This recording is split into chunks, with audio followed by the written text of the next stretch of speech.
곽수연과 나 사이에 사사로이 베어낼 것은 이제 아무것도 없다. 그녀는 다만 보험 사기에 유력한 혐의자이고 난 그런 자들을 발본 세곤하는 직업을 가졌을 뿐이다. 상대가 10년 만에 만난 옛 애인이고 오늘이 눈 내리는 크리스마스 이브라고 해도 달라질 건 없다.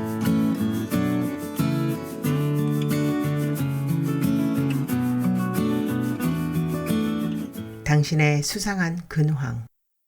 김경욱. 당신이 마음으로부터 해탈을 얻고자 한다면 지상의 모든 인연을 죽여야 비로소 당신은 자유로워질 수 있다. 해탈은 그 다음 문제다. 당신이 눈먼 보험금을 타내고자 한다면 부처를 만나면 부처를 속이고 조상을 만나면 조상을 속이고 나한을 만나면 나한을 속이고 부모를 만나면 부모를 속이고 친척을 만나면 친척을 속여야 한다. 그리고 무엇보다 내 눈을 속여야 한다. 눈 밝은 당신의 짐작대로 눈먼 보험금을 주머니에 넣으려는 자들을 색출하는 일로 나는 입에 풀칠한다. 세상엔 두 가지 부류의 인간이 있다. 보험에 가입한 인간과 그렇지 않은 인간. 보험에 가입하지 않은 이유는 사람마다 다르지만 보험에 가입하는 이유는 둘 중 하나다. 대부분의 선량한 고객들이 그러하듯 미구에 닥칠지 모를 굳은 날을 대비하기 위함이 그 하나이고 일부 파렴치한 자들이 그러하듯 부정하게 돈벼락을 맞기 위함이 나머지 하나이다. 부자의 인간들은 보험을 긁기만 하면 대박이 터지는 복권쯤으로 생각한 나머지 자신의 손가락을 절단하기도 하고 안진뱅이 연기를 하기도 하고 심지어 살인을 저지르기도 한다.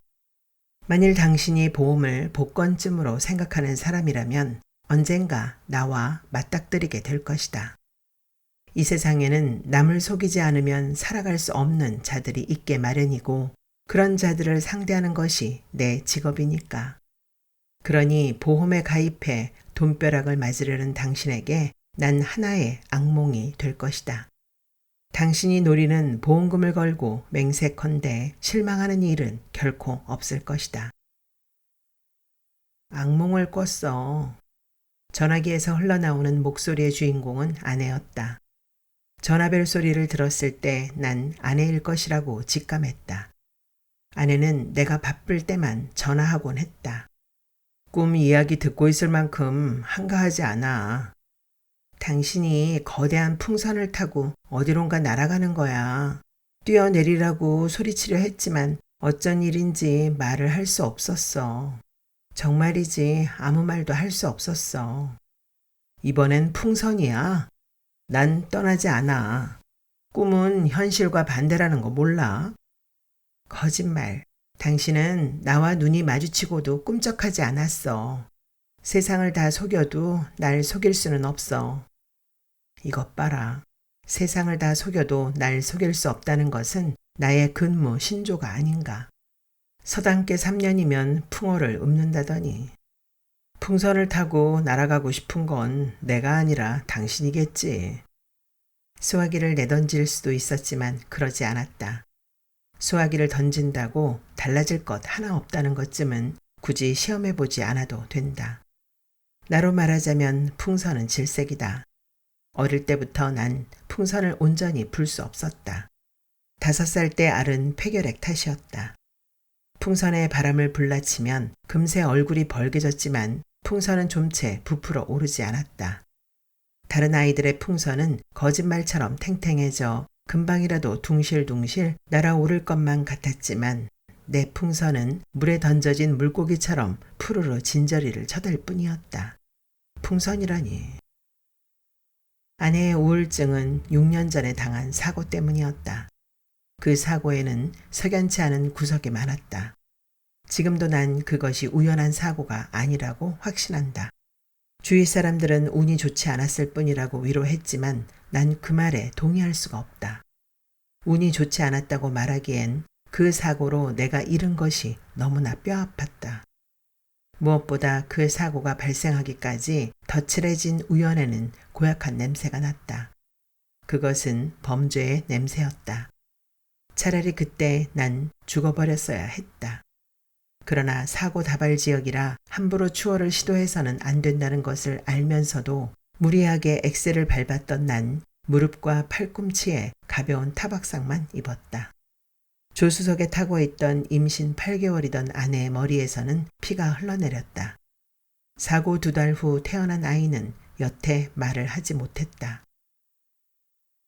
강대리, 하반신 마비 위장건 보고서는 다 됐나? 팀장이 내게 물었다. 거의 다 됐습니다. 하반신 마비 위장건이라면 최근에 맡았던 사건이다. 30대 남자가 교통사고로 척추를 다쳐 하반신 불구가 됐다며 6억 원의 보험금을 청구했다.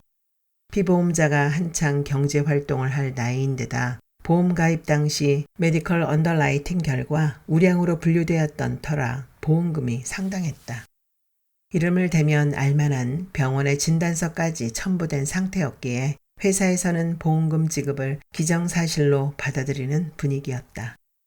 일 처리가 깐깐하기로는 업계에서 오른편에 설 자리가 없다는 팀장조차 별다른 이의를 제기하지 않았다. 제출된 서류는 흠잡을 데 없이 완벽했다. 하지만 지나칠 정도의 완벽함이 오히려 내 눈길을 사로잡았다. 냄새가 났다. 더구나 교통사고 상해건이라면 난 눈에 불을 켰다. 동료들은 괜한 헛수고 말라고 충고했다. 세상 사람이 모두 사기꾼은 아니라고 말하기도 했다. 난 직감을 믿고 밀어붙이기로 했다. 곧바로 조사에 착수했다. 병원에 찾아가 입원 중인 피보험자를 인터뷰하고 진단서를 작성한 담당 의사를 만나보았지만 이렇다 할 단서를 찾을 수 없었다. 매달릴 곳은 결국 현장밖에 없었다. 사고 장소는 평상시 불법 유턴하는 차량이 많기로 소문난 곳이었다. 피보험자의 차량은 정상적으로 직진하다 불법으로 유턴하는 차에 옆구리를 받쳤다. 사고를 낸 운전자에 따르면 맞은편에서 오는 차량이 없다고 생각했는데 눈 깜짝할 사이에 피보험자의 차가 나타났다고 항변했다. 그러나 그 사내는 자신이 불법 유턴했다는 사실 때문에 자신 있게 이야기하지는 못했다. 경찰의 협조를 구해 사고 당시 현장을 찍은 사진들을 분석했다. 스키드 마크의 진행 방향과 농도를 근거로 충돌 당시 피보험자의 자동차에 가해졌을 충격의 강도를 산출했다. 물리학 서적을 뒤적거리며 내가 얻은 결과가 크게 틀리지 않다면 하반신 마비라는 주장은 아무래도 미심쩍었다. 자동차 정비소에 가보니 피보험자의 자동차는 벌써 폐차 처분했단다. 이례적이다 할 정도로 신속한 처리였다. 조사는 벽에 부딪혔다. 결정적 물증은 나오지 않았지만 난 포기하지 않았다. 사고를 당한 후 지난 세월 동안 그나마 정신을 놓지 않고 버틸 수 있었던 것도 갈 때까지 가보자는 집념 덕분이었는지 모른다. 회사 동료들은 언젠가 술자리에서 집요한 승부욕이라고 했다. 승부욕이든 뭐든 난 개의치 않는다. 사기꾼들을 많이 잡아내면 회사는 보험금을 줄여서 좋고 난 연봉이 올라간다. 유감스럽게도 승산은 많지 않아 보였다. 마지막 승부수를 던지는 수밖에 없었다. 난 놈의 일거수일투족을 체크하기로 했다. 놈이라는 호칭을 불편해할 필요는 없다. 사기꾼에게는 그것도 과분한 것이니. 놈은 점심 식사 후 혼자서 병원 근처 공원으로 바람을 쐬러 나갔다. 멀쩡한 육신이 침대에만 누워있으려니 좀이 쑤셨겠지. 회사에도 들리지 않고 병원으로 곧장 출근한 지 나흘째 되던 날이었다. 그날도 어김없이 놈은 점심을 먹고 병원을 나섰다. 난 놈이 눈치채지 못하도록 멀찌감치 뒤처져 미행했다. 놈은 휠체어 바퀴를 손수 밀며 공원으로 향했다. 평상시에도 인적이 드물었는데 주중인데다 흐린 날씨 때문에 더욱 한산했다. 말이 공원이지 어슬렁거리며 돌아도 채 20분도 걸리지 않을 손바닥만한 녹지 공간에 불과했다. 갑자기 비가 쏟아졌다. 한여름의 소나기처럼 거세게 내리는 비였다. 자신에게 닥친 상황을 이해할 수 없다는 듯 놈은 쏟아지는 빗발이 허공에 그려놓는 무의미하게 여겨지는 사선들을 망연히 올려다보았다. 잠시 후 놈은 머리칼이 듬성듬성한 머리를 두 손으로 감싸는가 싶더니 휠체어에서 벌떡 일어나 나무가 우거진 곳을 향해 뛰었다. 정말이지 늠름하게 달렸다. 달려라, 달려. 난 마음속으로 응원했다. 놈이 달리는 모습은 내 손에 들려있던 캠코더에 선명하게 찍혔다. 보험금 지급은 취소됐다. 난 가끔 생각한다. 6억 원의 보험금을 놓친 대가로 그 얼간이가 지켜낸 머리카락은 몇 올이나 될까. 보고서를 팀장에게 제출하고 담배를 태우기 위해 건물 옥상으로 올라갔다. 어두워진 하늘은 금방이라도 뭔가를 쏟아부을 듯 도시의 스카이라인 가까이 음울하게 주저앉아 있었다. 근원을 짐작할 수 없는 곳으로부터 바람이 불었다. 난 바람이 불어오는 쪽을 가늠하며 고개를 들었다. 바람은 제법 매서웠다. 그날도 낮게 드리워진 어두운 하늘은 사물들의 경계를 되레 선명하게 부각하고 있었다. 바람 쐬러 강화도에 가는 길이었다. 외길 차선을 가로막은 승합차가 앞길이 훤히 뚫렸는데도 서행했다. 배가 부른 아내가 옆자리에 타고 있던 터라 과속할 수도 없는 처지였지만 승합차는 참을 수 없을 만큼 천천히 주행하고 있었다. 욕지기가 절로 나올 정도였다. 몇 차례 경적 소리에도 꿈쩍 않던 승합차가 길가 쪽으로 바짝 붙으며 미등을 깜빡였다. 추월하라는 신호였다. 그곳은 급하게 커브를 이루는 구간이었지만 난 30분 넘게 승합차 꽁무니만 바라보던 터라 무심코 핸들을 꺾고 엑셀을 밟았다. 그때 믿을 수 없는 일이 벌어졌다. 승합차가 갑자기 속도를 높이는가 싶더니 맞은편 차선에서 승용차가 튀어나왔다. 필사적으로 핸들을 길가 쪽으로 꺾으며 난 똑똑히 보았다. 맞은편에서 달려온 차를 몰던 사내가 눈을 질끈 감고 있다는 것을. 그 사고로 추간판 탈출 중 진단을 받은 사내는 네 곳의 보험사로부터 도합 20억 원의 보험금을 탔다. 승합차 운전자도 한패였을 것이다. 담배는 썼다. 휴대전화가 울렸다. 애비다. 어쩐 일이십니까? 자식한테 전화하는데 꼭 무슨 일이 있어야 하냐? 근무 중입니다. 용건만 말하십시오. 보일러가 또 말썽이다.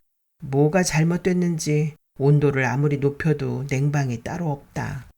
기술자가 조금 전에 다녀갔는데 보일러가 고장나고 파이프도 낡아서 물이 제대로 돌지 못한다며 보일러는 새 것으로 바꾸고 파이프도 청소해야 한다는구나. 기름 보일러는 연료비가 많이 드니 이참에 가스 보일러로 바꾸는 게 나을 거라는데 얼마면 된답니까? 난 별 생각 없는데 네 엄마는 그게 아닌가 보다. 자고 나면 온 뼈마디가 저리다고. 그러니까 얼마면 된답니까? 몇백은 든다는데 정확한 금액은 업자한테 자세히 물어봐야 알겠지. 업자한테 물어보고 다시 전화하세요. 미나는 여태 말을 못하냐? 손주와 대화하고 싶으면 수화를 배우셔야 할 겁니다. 어린 것이 무슨 죄를 졌다고. 전화 끊습니다. 무슨 죄를 졌냐고? 세상의 언어를 배우지 못한 아이가 무슨 죄를 저지를 수 있겠는가? 아이가 언어장애란 이야기를 들었을 때 난 의사가 내뱉은 말의 의미를 이해할 수 없었다. 말을 할 수 없다는 뜻이냐고 반문했다. 의사는 표정 하나 변하지 않고 그렇다고 대답했다. 아내는 아이를 붙들고 눈물을 흘리다 까무러치곤 했다. 단순한 사고가 아니라 보험금을 노린 계획적인 범죄였다는 내 항변에 귀 기울이는 사람은 아무도 없었다. 자기 잘못을 남에게 덮어 씌운다며 비겁한 놈이라고 비난하는 사람도 있었다. 심증은 확고했으나 물증은 전무했다. 살아있는 사람을 난 믿지 않기로 했다. 업무부에 근무하던 난 보험 사기 범죄를 다루는 조사 지원팀으로 자리를 옮겼다. 자원한 일이었다. 살아있는 자들을 믿지 않았으므로. 난 보험 사기 클레임 분야에서 금세 두각을 나타냈다. 작년부터 아내는 수화를 배우기 시작했다. 중앙선 침범에 의한 교통사고 건에 관한 클레임 자료를 볼 때마다 난 피가 거꾸로 솟았다. 입이 아닌 손가락을 놀려 아이에게 해줄 말이 나에게는 아직 없다. 무슨 생각을 그렇게 하세요? 올해 초 조사팀에 새로 충원된 박이었다. 역시 담배 생각이 나서 올라왔을 것이다. 다가오는 봄 결혼 날짜를 받아놓더니 부쩍 옥상을 자주 찾았다. 생각 같은 거 없이 산지 오래다. 선배, 이번에도 한 건 하셨다면서요? 대체 비결이 뭐예요? 비결 따윈 없다. 다만 의심하고 또 의심해라. 그 정도면 충분해. 허리 디스크인지 아닌지 미심쩍은 혐의자가 있는데 어떻게 확인하죠?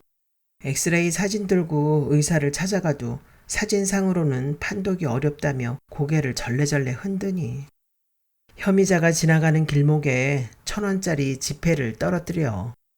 아, 잠복하고 있다가 돈을 줍기 위해 허리를 굽히는 걸 캠코더에 받기만 하면 되겠군요. 더 확실한 방법을 원한다면 더 확실한 방법이 있어요? 10,000원권 지폐를 떨어뜨려. 과연 박은 면목은 빨지 않은 담배를 바닥에 던지고 급히 사무실로 향했다. 캠코더를 챙겨들고 발바닥에 불이 나도록 출동하겠지. 아직도 슬픈 영화를 보면 눈시울을 붉힌다는 박은 조만간 자신의 무책임한 감상을 부끄러워하게 될 것이다. 한 해의 보험 사기로 새나가는 돈이 500억이다. 눈물은 알코올 중독자들이나 흘리게 내버려둬라. 이 세상에서 눈물로 해소할 수 있는 것은 한순간의 감상뿐이다. 바람이 분다. 차가워서 더욱 상쾌한 바람이다. 근원을 알 수 없는 곳에서 불어오는 바람결에 크리스마스 캐롤이 실려오는 것 같기도 하다. 벌써 크리스마스인가? 크리스마스 이브의 도시는 난생 처음 데이트 신청을 받은 사춘기 계집아이처럼 들떠있다. 구두쇠로 소문난 팀장이 크리스마스 선물이라며 팀원 모두에게 즉석 복권을 나누어 주었다. 순식간에 사무실이 왁자해졌다. 모두 복권을 긁느라 여념이 없었다. 한 번도 복권이라는 것을 사본 적 없는 난 바닥바닥한 종이 조각을 주머니에 쑤셔 넣었다. 이쪽에서 주도권을 줄 수 있는 가능성이 제로라는 점에서 난 복권에 흥미를 느끼지 못한다. 복권은 나약한 영혼들이나 즐기는 것이다. 난 차를 몰고 목동의 아파트 단지로 향했다. 새로운 사건을 맡아 현장 조사하러 가는 길이었다. 연말이 코앞이다. 시답지 않게 복권이나 긁고 있느니 한 건이라도 더 올리는 편이 연봉 고과에 도움이 될 것이다. 피보험자는 목동에 사는 30대 여자였다. 공교롭게도 대학 시절 사귀었던 여자애와 이름이 같았다. 이름만 같은 게 아니라 헤아려 보니 나이도 동갑이었다. 보고서나 작성하고 있자니 몸이 근질거렸다. 의자에 엉덩이를 붙이고 있으면 쓸데없는 생각에 사로잡히곤 했다. 맞은편에서 달려오는 차와 충돌할 때의 광경이 집요하게 떠올랐다. 사무실 의자에 앉아 잿빛 도시를 조감하고 있노라면 까닭 모를 분노가 들끓었다. 사기꾼들과 온몸으로 부딪히는 현장에서 비로소 난 평안했다. 그 건의 담당자는 박이었지만 내가 맡겠다고 나섰다. 선배님 같은 베테랑이 이런 잔챙이를 상대하셔야 되겠어요? 라고 너스레를 떨었지만 10,000원짜리 지폐로 재미를 톡톡히 본 박은 흔쾌히 사건을 넘겼다. 박의 지적대로 덩치가 작은 클레임이었다. 해결해봤자 빛이 날 리 없다. 여자는 샤워 도중 욕실에서 미끄러져 코뼈가 부러졌다며 보험금을 청구했다. 보험에 가입한 지 일주일 만의 일이었다. 고전적인 수법이었다. 박수연, 흔한 이름이네요. 박은 관련 파일을 나에게 건네며 보일 듯 말 듯 미소를 지었다. 보험에 가입한 지 일주일 만에 사고를 당했다는 것은 아무래도 수상쩍었다. 살아있는 사람을 믿지 않는 것처럼 난 우연을 믿지 않는다. 보험회사는 적십자가 아니다. 내가 아는 박수연은 유난히 자존심이 강했다. 남에게 책 잡힐 일은 절대 하지 않았다. 욕실에서 넘어져 코뼈가 부러졌다는 금방 들통날 거짓말로 보험금을 청구하거나 할 타입이 아니었다. 박수연은 집에 있었다. 욕실서 미끄러져 코뼈가 부러졌다는 여자는 내가 아는 박수연이었다. 그녀를 마지막으로 본 것은 10년 전이었다. 디자인 공부를 하겠다며 미국으로 떠난 그녀는 기다리란 말도 기다리지 말라는 말도 남기지 않았다. 당연한 일이었다. 아무것도 확실할 수 없는 나이였으니까. 기다리겠다는 말을 난 차마 할 수 없었다. 3년 동안 사귀었지만 울컥하는 마음에서라도 어떻게 널 혼자 보내, 나랑 같이 가자 라는 말조차 꺼내지 못했다. 박수연이 출국하던 날 공항엔 엷은 안개가 달무리처럼 흘렀다. 그녀가 탄 비행기가 시야에서 사라질 때까지 지켜보았는지 잘 모르겠다. 그녀가 미국으로 떠나고 한동안 편지를 주고받았다. 시간이 지나면서 편지도 뜸해졌고 그녀와 난 각자의 삶에 골몰했다. 그러다 친구로부터 그녀에 관한 소식을 듣게 되었다. 우리가 헤어졌다는 사실을 문득 깨달은 것은 그때였다. 박수연은 코뼈가 부러져 코에 깁스를 하고 있었다. 말도 안 돼.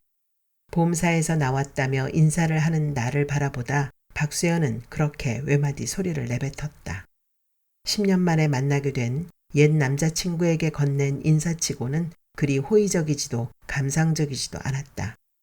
호의적이지 않았다는 것은 마음에 걸렸지만 감상적이지 않다는 것은 마음에 들었다. 살아있으니 만나는구나. 그래, 여전하구나. 넌 좋아 보인다. 알 수 없는 이유로 난 솔직하지 못했다. 그녀는 여전하지 못했다. 몇 사람 건너 들리던 소문과는 달리 지난 세월이 그녀에게는 만만하지 않았던 것일까. 시원스런 이목구비는 여전했지만 잔주름이 자글자글한 눈 밑에는 그늘이 선연했다. 코에 깁스를 했다는 사실을 감안하더라도 애써 짓는 미소로도 지울 수 없는 어둠이 얼굴에 자리 잡은 지 오래인 듯 했다. 10년 만에 만났지만 할 말이 많지 않았다. 현관 앞에서 어정쩡하게 서 있던 난 깜빡하고 있었다는 듯 주머니에서 명함을 꺼내 건넸다. 그녀는 미간을 모은 채 명함을 필요 이상으로 오래 들여다보았다. 숨은 그림을 찾아내려는 표정 같기도 했지만 그녀는 내 명함에서 찾아낼 것이 아무것도 없었다. 찬찬히 보니 그녀는 내 명함의 글씨를 읽는 것이 아니라 다른 생각에 빠져 있는 것 같기도 했다. 그녀가 지난 10년 동안에 내 삶에 대해 관심을 가지리란 낭만적인 상상은 접기로 했다. 내가 알던 박수연은 지난 일을 돌아보는 것은 자존심에 어긋나는 짓이라고 생각했던 여자였다. 만일 그녀가 그때의 신조를 버렸다면 난 몹시 실망하게 될 것이다. 그 옛날 내가 알고 지내던 박수연은 설령 욕조에서 샤워를 하다가 코뼈가 부러졌다 하더라도 당당해야 했다. 거실엔 커다란 상자가 여기저기 널려 있었다.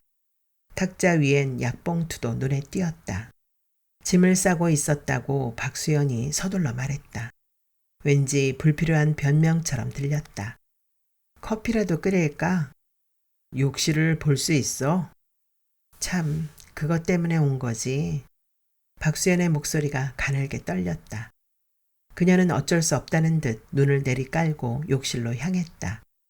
안방과 작은 방 사이에 위치한 욕실은 여느 아파트의 그것과 다름없는 구조였다. 문을 열면 정면으로 보이는 벽에 대형 거울이 붙박여 있고 거울 바로 밑에 세면대와 변기, 오른쪽에는 욕조가 설치되어 있었다. 샤워 커튼이 욕조를 반쯤 가리고 있었다. 난 박수연에게 넘어질 때의 상황에 대해 자세히 설명해달라고 요청했다. 그녀는 잠시 머뭇거렸다. 현장 검증에서 중요한 것은 사고 당시의 상황을 면밀히 검토하는 것이다. 현장은 정직하다. 6년 전 사고도 현장만 잘 찍어 놓았더라도 진실을 밝힐 수 있었을 것이다. 사진도 찍어야 해? 보험금 지급을 위한 형식적인 절차일 뿐이야. 난 다시 한번 거짓말했다. 그녀가 원하는 것은 보험금이었고 내가 원하는 것은 진실이었다. 박수연도 알고 있을 것이다. 내가 거짓을 말하고 있다는 것을. 서로 거짓을 말함으로써 가까스로 대면할 수 있다는 것을. 박수연은 팔짱을 낀 채 내 행동을 지켜보았다.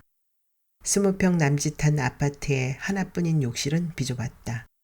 카메라의 위치를 옮길 때마다 팔꿈치가 박수연의 몸에 닿았다.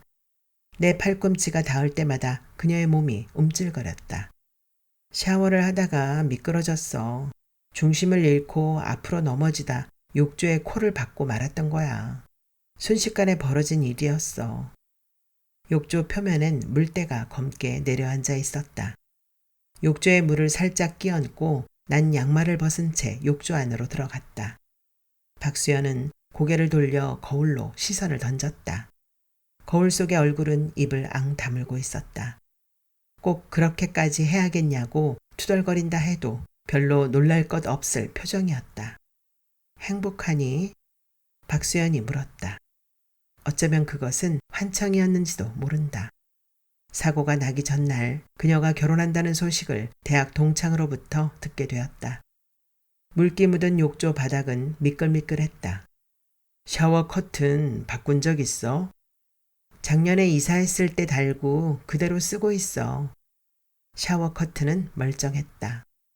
욕조에서 미끄러져 코가 깨질 정도라면 본능적으로 샤워 커튼을 붙들었을 텐데 어느 한 곳 뜯기거나 늘어난 흔적 없이 말끔했다. 박수연은 보험금을 탈 수 없을 것이다. 무엇 때문에 박의 담당 사건을 가로채 여기까지 왔을까 하고 난 자문해 보았다. 확인하고 싶었던 것이 대체 무엇이었는지 난 짐작조차 할 수 없었다. 나한테 더 하고 싶은 말 없어? 박수연에게 난 마지막 기회를 주었다.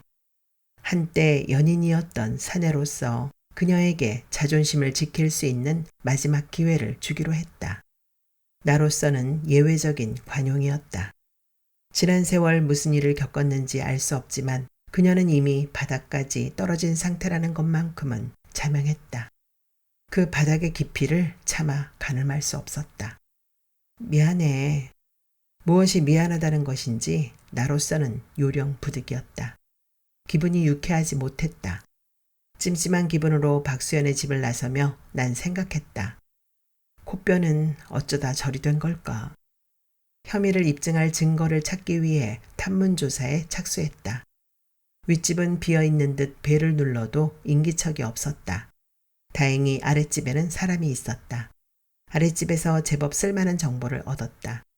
아랫집 여자의 말에 의하면 박수연의 집에서는 부부싸움 하는 소리가 자주 들렸다고 했다. 한밤중에 치고받고 물건을 던지는 소리에 잠을 이루지 못한 적이 많았다고 했다. 한 번은 너무 무섭게 싸워 파출소에 신고한 적도 있다고 덧붙였다. 여자는 평소에 감정이 좋지 못했던 듯 묻지도 않은 말까지 술술 풀어놓았다. 남자가 도박 중독이라는 소문이 파다하다 했다. 인상이 험한 사내들이 들락거리는 걸 몇 번 목격하기도 했는데 빚을 독촉하러 온 사람들이었을 거라고 했다. 최근에 싸운 적이 있냐고 묻자 사흘 전 밤에도 크게 싸웠다고 여자는 대답했다. 사흘 전이라면 박수연이 코뼈가 부러진 날이었다. 여자는 나를 형사쯤으로 여기는 눈치였다. 마지막으로 난 근처에 목동 약국이 있냐고 물었다. 여자는 목동 지하철 부근에 있다고 설명하고 나서 그런데 무슨 일이죠? 라고 되물었다. 별일 아니라고 난 건성으로 대답했다. 여자가 현관문을 단호하게 닫았다. 딸아이의 웃음소리는 울음소리처럼 들렸다. 무슨 말인가를 하려고 미간을 모으며 입을 달싹일 때 난 딸아이의 눈을 들여다볼 수 없었다. 아내는 아이의 눈빛을 똑바로 바라보라고 눈빛을 보면 무슨 말을 하려는지 짐작할 수 있다고 소리쳤다. 쓸모없는 짓이라는 걸 알면서도 그것은 사고가 아니라 계획적인 범죄였다고 난 항변했다. 아내는 나더러 부끄러운 줄 알라고 했다. 뭔가를 말하기 위해 버둥거리는 딸아이 앞에서 억울하다는 말을 할 수는 없었다. 난 입을 다물기로 했다. 아내도 말수가 점점 줄었다. 말수가 줄면서 아내의 잠자리는 좋지 못한 꿈으로 어수선했다. 급기야 불면의 밤이 잦아졌고 극심한 두통을 호소하다 병원에 실려가기도 했다. 내 출근 시간은 점점 빨라졌고 퇴근 시간은 늦어졌다. 언제부터인가 휴일에도 난 회사에 나가게 되었다. 지하철역 근처에서 난 목동 약국을 어렵지 않게 찾았다. 약국이 있는 건물에는 정형외과가 있었다. 일이 싱겁게 풀릴 듯 했다. 예상은 빗나가지 않았다. 목동 약국 위층의 정형외과에서 박수연의 의료 기록을 찾을 수 있었다. 진료 카드에는 구타에 의한 코뼈 함몰이라고 적혀 있었다. 코뼈 재건 수술 기록과 함께 일주일 동안 절대 안정을 요한다는 담당 의사의 소견이 덧붙여져 있었다. 난 진료 카드를 카피했다. 아랫집 여자의 진술이 정확하다면 박수연은 부부싸움 도중 남편에게 얻어맞았을 것이다. 거짓말로 보험금을 청구하라고 남편이 협박했을까? 빚 갚을 돈이 필요했겠지. 삶이란 나약하고 낡아가는 일체의 것에 대해 잔혹하고 가차없는 그 무엇이라고 말한 사람은 니체였다. 하지만 나약한 일체의 것에 잔혹하고 가차없는 삶을 만드는 것은 인간이다. 병원을 나서는데 눈발이 날렸다. 나약한 일체의 것에 잔혹하고 가차없는 굵직한 눈송이가 다투어 쏟아져 내렸다. 낮게 드리워진 검은 구름을 보니 잠깐 뿌리고 말 눈이 아니었다. 이 눈이 녹지 않고 쌓여 도시가 얼어붙으면 떨어지는 체온을 돌볼 집 없는 영혼 몇이 세상을 뜰 것이다. 난 차에 올라타 시동을 걸었다. 휴대전화가 울렸다. 박수연이었다. 명함을 보고 전화하는 것이라고 했다. 그녀의 말투는 현저하게 방어적이었다. 나에게 할 말이 있다 했으며 바쁘지 않다면 얼굴을 보며 얘기하고 싶다고도 했다. 밖에서 보자는 제안에 난 선선히 동의했다. 짐을 꾸리다 만 상자가 어수선하게 널려있는 그녀의 집에 다시 들어가는 것은 마뜩찮은 일이었다. 박수연이 사는 아파트 단지 입구 맞은편 쇼핑센터 2층에 있는 카페에서 만나기로 약속하고 전화를 끊었다. 쇼핑센터 주차장에 차를 세우고 나오는데 다시 휴대전화가 울렸다. 이번에는 여동생이었다. 여동생은 첫눈이라고 호들갑을 떨었다. 그러고 보니 올겨울에 눈 구경한 적이 없었다. 첫눈 오는데 뭐 하고 있냐고 여동생이 물었다. 10년 전에 헤어진 옛 애인을 만나러 가는 중이라고 했다. 오래 살고 볼 일이라고 오빠도 농담할 줄 안다며 키득거렸다. 농담이 아니라고 할까 하다가 그만두었다. 용건이 뭐냐? 오빠, 나 공무원 시험 준비하기로 결심했어. 여동생은 대학 졸업하고 3년이 넘도록 직장을 구하지 못했다.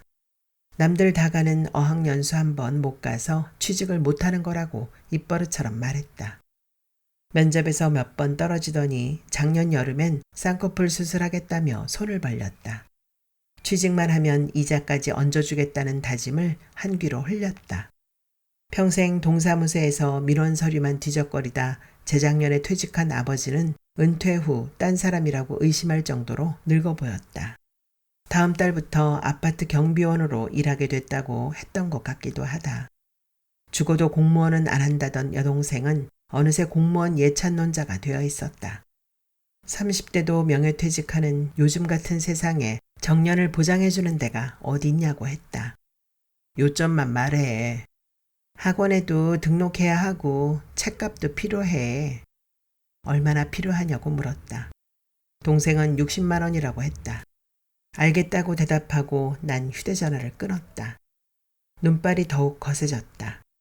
바람이 불어 눈송이는 쉽사리 지상에 떨어지지 못하고 허공에서 자맥질했다. 박수연의 진료카드 복사본이 들어있는 서류봉투를 만지작거리며 쇼핑센터 계단을 천천히 올랐다. 서두를 이유는 없었다. 칼자루를 쥐고 있는 것은 나였으니까. 칼자루? 생각해보니 조금 우습기도 하다. 박수연과 나 사이에 사사로이 베어낼 것은 이제 아무것도 없다. 그녀는 다만 보험 사기에 유력한 혐의자이고 난 그런 자들을 발본 세곤하는 직업을 가졌을 뿐이다. 비즈니스에 감정이 개입돼서는 곤란하다. 상대가 10년 만에 만난 옛 애인이고 오늘이 눈 내리는 크리스마스 이브라고 해도 달라질 건 없다. 카페로 올라가는 계단은 버려진 어느 유적의 낭화처럼 어둡고 길었다. 할 말이란 게 뭐지? 주문한 커피를 한 모금 마신 후 난 박수연에게 단도직입 질문을 던졌다. 그녀는 미리 나와 나를 기다리고 있었고 내가 들어서자 어색하게 손을 들기도 했다. 내가 자리에 앉자 계속 창밖에 시선을 던졌다. 트레이닝복 대신 크림색 투피스를 입은 탓인지 코의 깁스가 더욱 도드라져 보였다. 그때 내가 유학을 떠나지 않았더라면 어떻게 됐을까? 그것은 혼잣말처럼 들렸다. 한 번도 생각해 본 적 없어서 모르겠다. 그 영화 제목이 뭐였지? 헤어진 연인이 눈 내리는 주유소에서 우연히 다시 만나면서 끝나는 영화 말이야. 남자의 주유소에 들른 여자의 차에서 여자애들이 내리는 장면 기억 안 나? 목동역 근처에 있는 정형외과에 다녀왔어. 서울 정형외과던가. 난 진료카드 복사본이 들어있는 서류 봉투를 탁자 위에 내밀었다. 주유소가 아니라 자동차 정비소였던가. 그녀는 여전히 창밖을 바라보고 있었다. 겨냥한 곳을 짐작할 수 없는 망연한 시선이었다. 그녀가 눈을 깜빡였다. 진료카드를 복사했어. 박수연의 얼굴이 굳어졌다. 그녀가 나를 쏘아보았다. 잠깐 10년 전의 눈빛이 되살아나는 듯 했다. 그러나 그 눈빛은 이내 쓰러지고 말았다. 욕조에서 넘어졌다는 건 거짓말이야. 남편 짓이야? 박수연의 눈꺼풀이 파르르 떨리는 것처럼 보였다. 칼자루를 난 휘두르고야 말았다. 너도 많이 변했구나. 옛날엔 돈이 필요한 거라면 눈 감아줄 수도 있어. 나쁜 자식.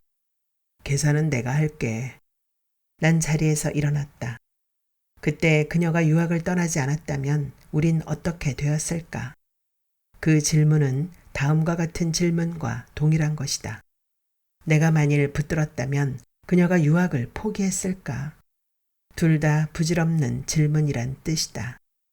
그녀가 끝내 기억해내지 못한 영화의 제목은 쉘브르의 우산이었고 마지막 장면의 무대는 아마도 정비소가 아니라 주유소였을 것이다. 난 회사 쪽으로 차를 몰았다. 진료 기록을 첨부해서 보고서를 올리면 박수연은 회사로부터 한 푼도 받지 못할 것이다.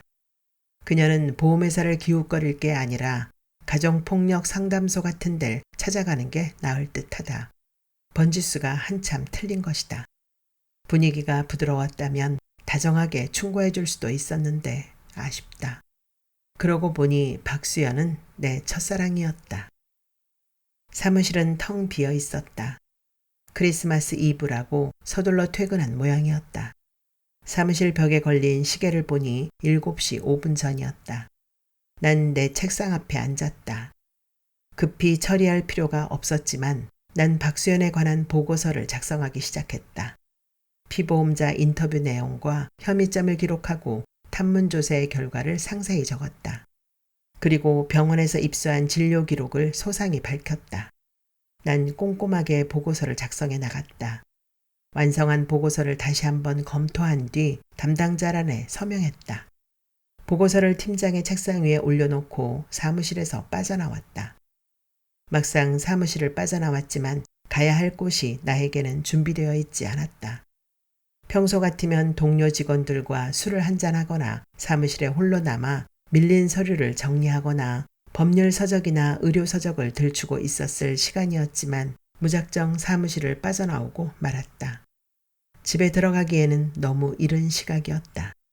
눈은 계속 쏟아졌고 켜켜이 쌓인 눈은 채 녹기도 전에 얼어붙었다. 딱히 가야 할 곳 없는 난 얼어붙은 도로 위를 힘겹게 헤쳐나갔다. 어디로 가야 할지 방향을 잡지 못해 교차로가 나타날 때마다 멈칫거렸다.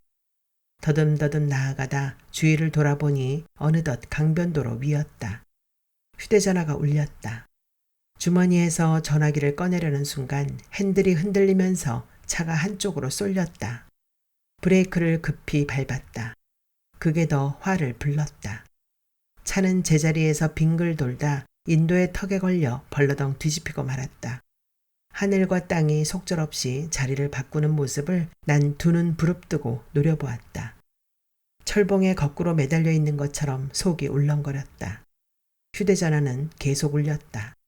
손잡이를 당겨 문을 열어보려 했지만 꿈쩍도 하지 않았다. 몸이 문 쪽으로 쏠린 탓에 손잡이를 잡은 팔에 온전히 힘을 실을 수 없었다. 안전벨트 덕분인지 크게 다친 곳은 없는 듯했다. 자동차 천장에 머리가 눌리지 않게 하기 위해 안전벨트를 꽉 조였다. 뒤집힌 차에 거꾸로 매달려 할 수 있는 일은 많지 않았다. 휴대전화는 여전히 울리고 있었다. 난 전화를 받았다. 여동생이었다. 지금 뭐해? 전화 받을 수 있어? 뒤집힌 차에 거꾸로 매달려 있지만 전화는 받을 수 있어. 농담도 잘하셔. 오빠, 가능하면 빨리 입금해줘야겠어. 학원 등록이 곧 마감이래. 종아빠는 모레까지 등록하지 않으면 들을 수 없대. 번거롭겠지만 내일까지 입금해줘. 내일까지 넣어줄게. 오빠, 진짜 뒤집힌 차에 거꾸로 매달려 있는 거야? 그래. 오빠, 오늘 좀 이상하다. 너무 오래 매달려 있지 말고 적당히 하고 집에 들어가. 너나 잘해.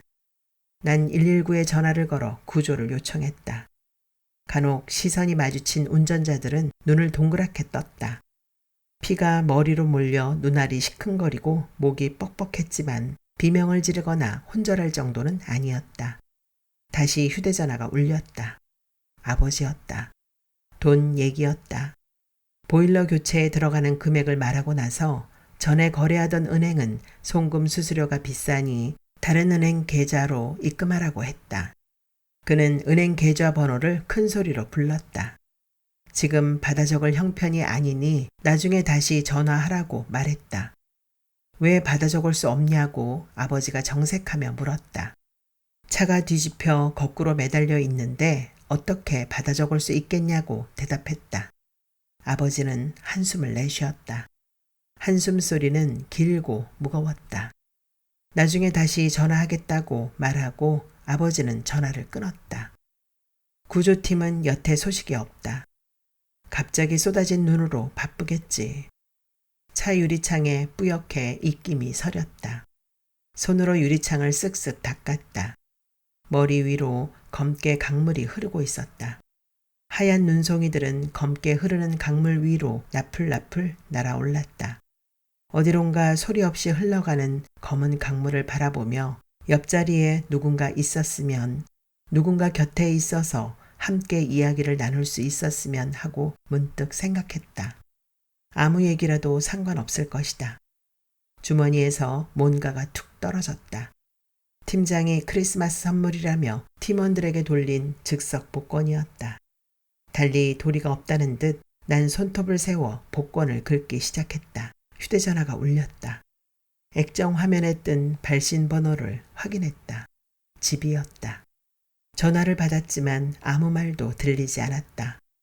여보세요? 여전히 응답이 없다. 연결이 고르지 못한 것이라고 생각했다. 전화를 끊으려다 수화기를 귀에 바짝 붙였다. 가만히 귀를 기울이니 어떤 소리가 희미하게 들리기 시작했다. 그것은 숨소리였다. 어느 먼 곳으로부터 아득히 들려오는 북소리처럼 뭔가를 애써 호소하는 듯한 소리였다. 그것은 딸아이의 숨소리였을 것이다. 말이 되지 못하고 소리에 불과한 웅얼거림이었다. 아이는 계속해서 웅얼웅얼 소리를 냈다. 의미를 구하지 못한 그 소리는 이제 막 말을 배우기 시작한 갓난아이의 옹알이처럼 들렸다. 전화기에 대고 난 아이의 이름을 불렀다. 돌아오는 것은 의미를 헤아릴 수 없는 소리뿐이었다. 오래지 않아 전화는 끊어졌고 난 흐느끼기 시작했다. 어쩌면 전화를 끊고 흐느끼기 시작했거나 흐느끼는 사이에 전화가 끊어졌는지도 모른다. 더 터져 나오는 울음을 애써 참으며 난 복권을 마저 긁기 시작했다. 멀리서 사이렌 소리가 들렸다.